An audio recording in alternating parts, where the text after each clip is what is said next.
Trump plays golf after cancelling trip to Poland to observe Second World War anniversary. Here's a summary of the article. U.S. President Donald Trump is under fire after finding time to play golf after he cancelled his trip to Poland to observe commemorative services remembering the onset of the Second World War. President Trump was initially understood to be abandoning his visit to Europe in order to monitor the federal response to Hurricane Dorian as it approaches the southeastern coast of the U.S., but instead he flew from the presidential retreat of Camp David in Maryland to the Trump National Golf Club in Potomac Falls, Virginia, on Saturday. The president has since tweeted that he has been briefed about the latest mass shooting in Odessa, Texas, by Attorney General William Barr and is expected to attend a meeting on Dorian at the headquarters of the Federal Emergency Management Agency headquarters back in Washington, D.C. In Poland, the country's President Andrzej Duda was joined by his German counterpart Frank-Walter Steinmeier to open day-long observances of the 80th anniversary of Nazi Germany's invasion of the Central European nation in 1939 with a ceremony intended to reflect a spirit of reconciliation.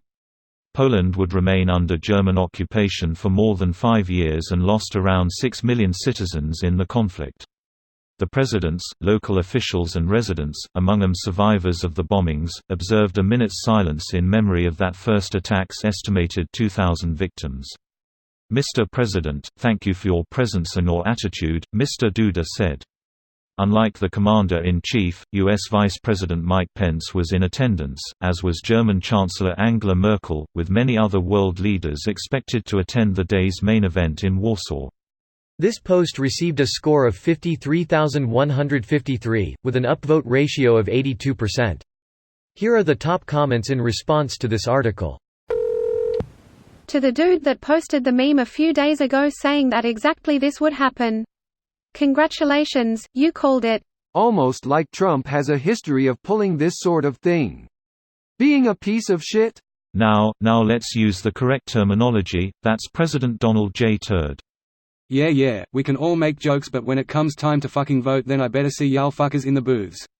Damn straight. The 27 times Trump tweeted about Obama playing golf too much. This is someone who if you knew them personally, regardless of your political leanings, you'd call him a clown. Imagine a dude criticizing you for drinking too much for finishing a six-pack while he's on his 9th keg. And it's important to remember that it's not just wasting taxpayer money. The fees, rentals and service charges for everyone involved are all paid right into his fucking pocket. It makes my blood boil. This is the important part. The man charges his own Secret Service on our dime to stay at his hotels and clubs in order to protect him.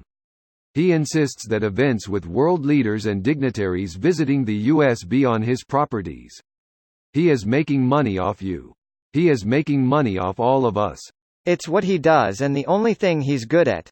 We can call him stupid but he's laughing all the way to the bank, keeping his legal issues distant, making trouble and breaking laws without any pushback. This is a conman's dream come true. I wouldn't even say he's good at it, just no one is stopping him.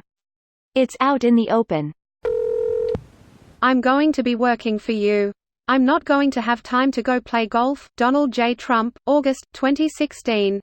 It was a project that Trump, Cohen, and Giuliani consistently lied about, and that Cohen was even charged over. Talks dissolved as the election neared and Trump's political chances and exposure grew.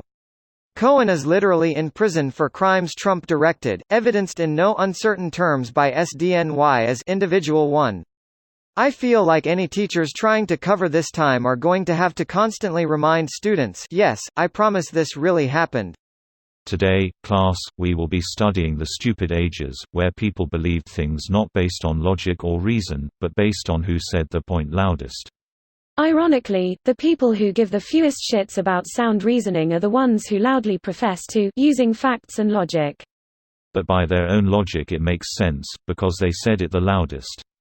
We truly are living in a retarded age. We've been given nuclear energy and the internet, but aren't smart enough to use them wisely. This video was automatically created by Reddit to Speech. The article and comments in this video were selected from Reddit according to their upvotes, and any paraphrasing was performed by smmry.com, without any human intervention.